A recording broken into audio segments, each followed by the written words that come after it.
Oke, baru-baru ini ada satu keputusan dari pemerintah Indonesia yang bikin geger dan memicu perdebatan sengit di mana-mana. Jadi, Indonesia memutuskan untuk bergabung dengan sebuah inisiatif pimpinan Amerika yang namanya Dewan Perdamaian. Banyak yang bilang kalau langkah ini tuh pertaruhan diplomatik yang risikonya gede banget. Yuk kita bedah bareng-bareng apa artinya ini buat Indonesia dan juga buat dunia. Nah, pertanyaan utamanya sekarang kan gini.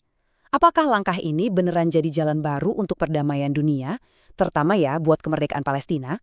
Atau jangan-jangan ini cuma jebakan politik yang malah bisa merugikan posisi Indonesia di mata dunia? Inilah inti masalah yang bakal kita coba urai.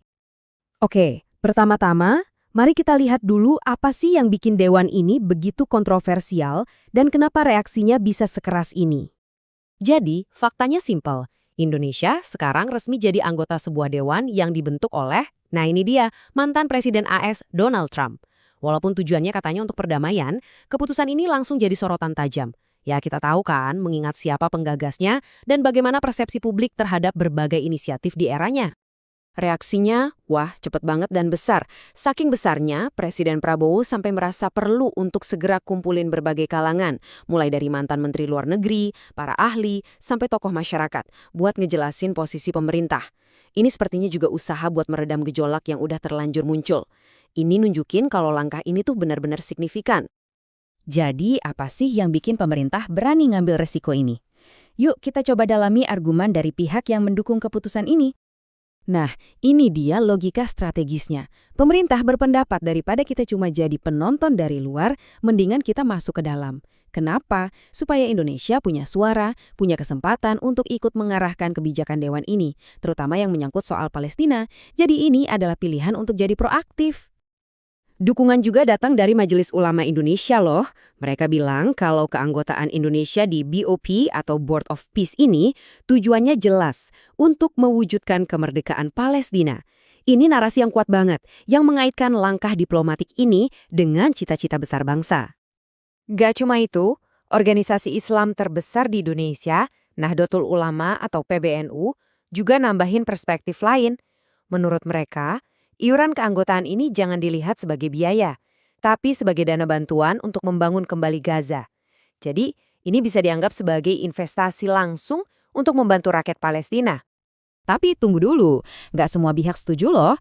Sekarang mari kita lihat sisi sebaliknya. Kita dengerin kritik dan peringatan keras yang muncul dari berbagai kalangan yang terus terang ragu sama niat dewan ini. Dan yang menentang ini bukan orang sembarangan. Para ahli hubungan internasional dan diplomat-diplomat senior yang udah makan asam garam di dunia diplomasi menyuarakan keprihatinan yang sangat serius. Mereka melihat ada potensi bahaya tersembunyi di balik ini semua. Nah, ini dia mungkin kritik yang paling tajam. Suzy Sudarman dari Universitas Indonesia menuduh kalau di balik nama Dewan Perdamaian ada agenda lain yang justru bertentangan dengan perdamaian itu sendiri. Tuduhannya adalah ini cuma kedok untuk melayani kepentingan keluarga Trump dan tujuan politik Benjamin Netanyahu. Di sini kita bisa lihat ada dua narasi yang benar-benar bertolak belakang. Di satu sisi pemerintah bilang tujuannya mulia, kemerdekaan Palestina, membangun Gaza dan perdamaian dunia.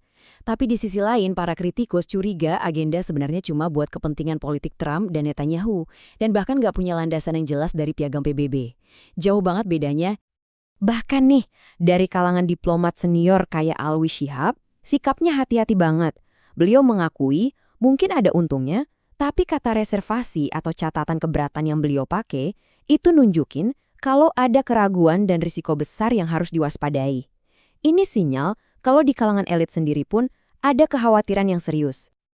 Oke, situasinya rumit kan? Jadi, gimana cara pemerintah menghadapi ini semua?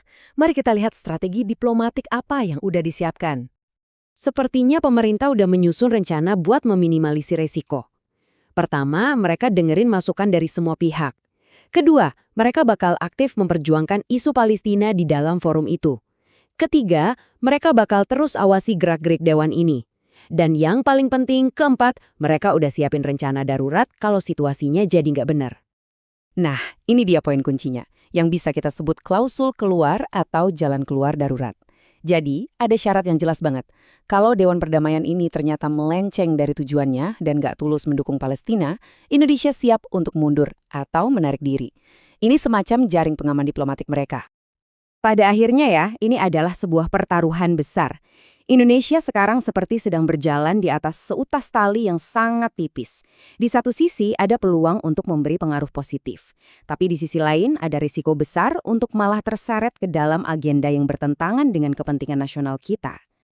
Jadi pertanyaan besarnya balik lagi ke sini.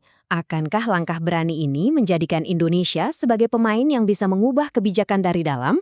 Atau jangan-jangan ini adalah sebuah kesalahan perhitungan yang justru akan menyeret kita ke dalam permainan politik yang merugikan? Jawabannya, mungkin hanya waktu yang bisa kasih tahu kita.